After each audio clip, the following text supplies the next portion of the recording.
সপ্তম নম্বর গুণ বর্ণনা করে আল্লাহ তাআলা ফয়সালা দিচ্ছেন যে এই 7টি গুণ যার মধ্যে থাকবে তাদের জন্য আমি আল্লাহ রাব্বুল আলামিন এটি বাজেট করে রেখেছি। সেই সপ্তম নম্বর গুণ কি?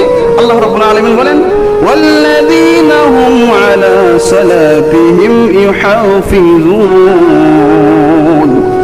আল্লাহ রাব্বুল আলামিন পবিত্র কোরআনুল কারীমের 23 নম্বর সূরা মুমিনুনের 9 নম্বর আয়াতে বলেছেন ওয়াল্লাযীনা হুম আলা সালাতিহিম ইউহাফিজুন।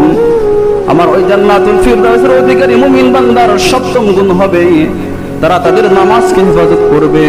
তারা তাদের নামাজকে হেফাজত করবে। নামাজকে হেফাজত করা মানে কি?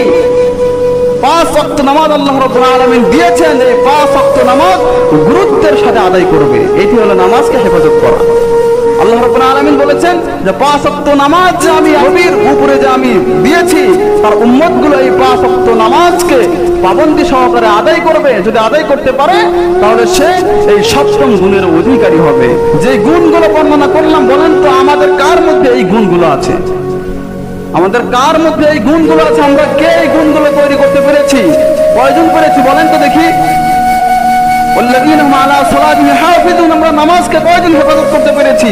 5 ওয়াক্ত নামাজকে কয়জন আমরা সঠিকভাবে আদায় করতে পেরেছি? কয়জন? মসজিদটা তো এত সুন্দর করলেন, যদি এই মসজিদ আবাদ না করেন এই সৌন্দর্যের কোনো দাম নেই, কোনো মূল্য নেই, সময়টা হবে কোনো মূল্য নেই। সেজন্য নামাজকে হেফাজত করতে হবে, নামাজকে আদায় করতে হবে সঠিক সময়। আযান হওয়ার সঙ্গে সঙ্গে মসজিদে আসতে হবে।